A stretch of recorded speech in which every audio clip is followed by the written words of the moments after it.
Aujourd'hui, pour notre défi lecture de la Bible, de l'aurore au crépuscule, on est à l'extérieur, tranquille. Je vois que là, commence à pleuvoir au moment où je commence, mais c'est pas grave. Donc, il y aura des bruits de nature et puis si c'est trop fort, on verra. Mais en tout cas, on lit la Bible de la Genèse à l'Apocalypse, 10 minutes chaque jour. Donc, rejoins-nous. Seigneur, merci parce que tu es vivant. Merci parce que ta parole, elle est vraie. Merci parce que tu nous parles chaque jour personnellement. Merci parce que tu nous aides aussi à comprendre le passage qu'on lit. Et je prie pour tous ceux qui sont avec moi dans ce défi qu'on puisse arriver à la fin au nom de Jésus. Amen. Alors, on continue notre lecture sous la pluie. 2 Chroniques 6, verset 21. Daigne écouter ces supplications et celles de ton peuple Israël lorsqu'il viendra prier ici. Depuis le lieu où tu demeures, depuis le ciel, entends notre prière et veuille pardonner.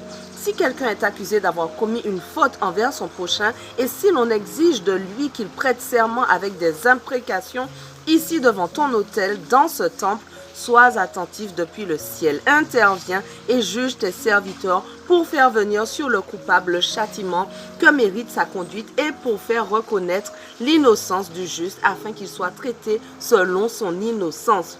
Si ton peuple Israël est battu par un ennemi parce que ses membres auront commis un péché contre toi, si ensuite ils reviennent en arrière et te célèbrent, s'ils t'adressent leurs prières et expriment leurs supplications devant toi dans ce temple, écoute-les depuis le ciel. Pardonne le péché de ton peuple Israël et ramène-les dans le pays que tu leur as donné à eux et à leurs ancêtres. Quand le ciel sera fermé et refusera de donner la pluie, parce que ton peuple aura commis un péché contre toi, si ce peuple prie en ce lieu et s'il te loue et se détourne de ses fautes après que tu l'aies affligé, écoute-le depuis le ciel. Pardonne le péché de tes serviteurs et de ton peuple Israël. Indique-leur la bonne ligne de conduite à suivre et fais tomber la pluie sur ton pays que tu as donné en procession à ton peuple.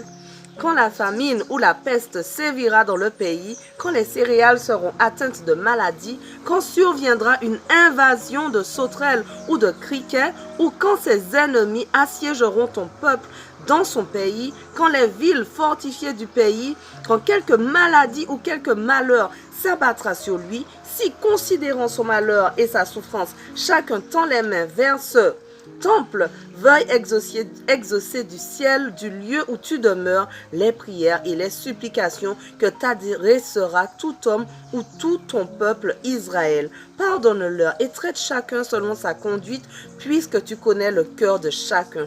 En effet, toi seul, tu connais le cœur des humains. De cette manière, ils te révéreront et se conduiront comme tu leur as prescrit tout le temps qu'ils vivront sur l'étendue du territoire que tu as donné à nos ancêtres.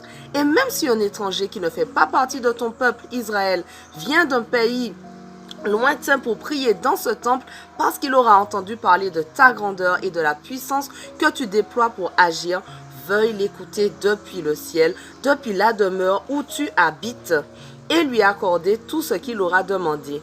De cette manière, tous les peuples du monde te connaîtront et ils te révéreront comme le fait ton peuple Israël. Ils reconnaîtront que le temple que j'ai construit t'appartient. Lorsque ton peuple partira pour combattre ses ennemis sur le chemin où tu l'enverras, s'il te prie en se tournant vers cette ville que tu as choisie et vers ce temple que j'ai construit en ton honneur, daigne écouter depuis le ciel leurs prières et leurs supplications et défendre leur cause. Il se peut qu'ils commettent un péché contre toi, car quel est l'homme qui ne commet jamais de péché? Alors tu seras irrité contre eux, tu les livreras au pouvoir de leurs ennemis qui les emmèneront en captivité dans un pays étranger, proche ou lointain. S'ils se mettent à réfléchir dans le pays où ils auront été déportés, s'ils reviennent en arrière et t'adressent leurs supplications dans le pays de leur captivité et qu'ils disent « Nous avons péché, nous avons mal agi, nous sommes coupables », s'ils reviennent à toi de tout leur cœur et de tout leur être, dans le pays de leur captivité où ils auront été déportés et s'ils prient en se tournant vers le pays que tu as donné à leurs ancêtres, vers la ville que tu as choisie et vers le temple que j'ai construit en ton honneur, alors depuis le ciel, la demeure où tu habites, veuille écouter leurs prières et leurs supplications et défendre leur cause. Pardonne à ton peuple les péchés qu'il aura commis contre toi. Désormais donc, mon Dieu, veuille écouter attentivement et considérer favorablement toute prière faite en ce lieu. Et maintenant, ô Dieu éternel, lève-toi et viens dans le lieu de ta paix. Ô, viens avec ton coffre d'où rayonne ta force et que tes prêtres, éternel Dieu, se parent du salut. Que tes fidèles poussent des cris de joie et qu'ils jouissent du bonheur. Éternel Dieu, n'écarte pas le roi qui a reçu l'onction. Veuille te souvenir de ce que dans ta bienveillance tu avais promis à David, ton serviteur. 2 Chroniques 7. Lorsque Salomon eut terminé sa prière, le feu tomba du ciel et consuma l'holocauste ainsi que les sacrifices, et la gloire de l'Éternel remplit le temple. Les prêtres ne pouvaient pénétrer dans le temple de l'Éternel, car la gloire de l'Éternel avait rempli l'édifice. Tous les Israélites virent descendre le feu et la gloire de l'Éternel sur le temple. Ils s'inclinèrent le visage contre terre sur le dallage du parvis, se prosternèrent et se mirent à louer l'Éternel en disant: oui, il est bon, oui, son amour est éternel. Le roi et tout le peuple offrirent des sacrifices devant l'Éternel. Le roi Salomon offrit en sacrifice 22 000 bœufs et 120 000 moutons. C'est de cette manière que le roi et tout le peuple inaugurèrent le temple de Dieu. Les prêtres se tenaient à leur poste, les Lévites prirent position avec les instruments de musique de l'Éternel que le roi David avait conçus pour louer l'Éternel en chantant. Oui, son amour dura toujours. C'est David qui les avait chargés de jouer de ces instruments pour louer l'Éternel. Quant aux prêtres, ils faisaient retentir les trompettes vis-à-vis d'eux et tout Israël se tenait debout.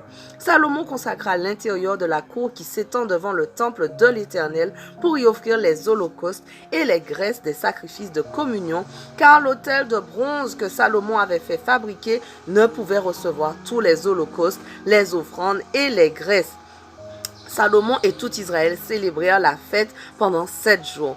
Un très grand nombre de gens étaient venus depuis la région de Hamath jusqu'au torrent d'Égypte.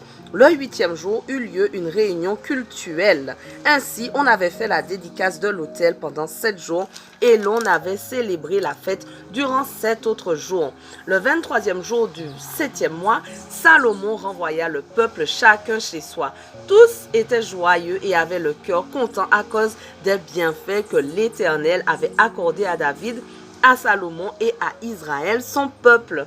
Salomon acheva ainsi le temple de l'Éternel et le palais royal. Il réussit à réaliser tout ce qu'il s'était proposé de faire pour ces 2 édifices. Alors, l'Éternel apparut à Salomon pendant la nuit et lui dit: j'ai exaucé ta prière et je choisis cet endroit comme lieu de sacrifice pour moi.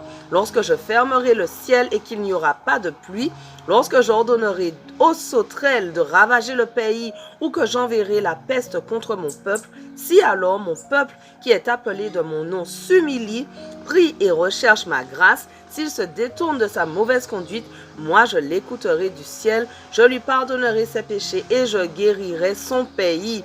Désormais, j'écouterai attentivement et je considérerai favorablement la prière faite en ce lieu. À présent, je choisis cet édifice et j'en fais un lieu saint pour y être à jamais présent. Je veillerai toujours sur lui et j'y aurai mon cœur. Quant à toi, si tu te conduis devant moi comme ton père David, si tu fais tout ce que je t'ai ordonné et si tu obéis aux ordonnances et aux lois que je t'ai données, je rendrai stable pour toujours ton trône royal, selon l'alliance que j'ai conclue avec ton père David, lorsque je lui ai dit: il y aura toujours l'un de tes descendants qui gouvernera Israël. Mais si vous vous détournez, si vous négligez mes ordonnances et mes lois que j'ai établies pour vous, et si vous allez rendre un culte à d'autres dieux et vous prosterner devant eux, alors je vous arracherai de mon pays que je vous ai donné. Je rejetterai loin de ma vue ce temple que j'ai consacré pour y être présent, et je ferai en sorte que tous les peuples s'en moquent et ricanent à ce sujet. Voilà, notre passage du jour touche à sa fin, mais on continue dès demain. On ne lâche rien. Allez, sois bénis.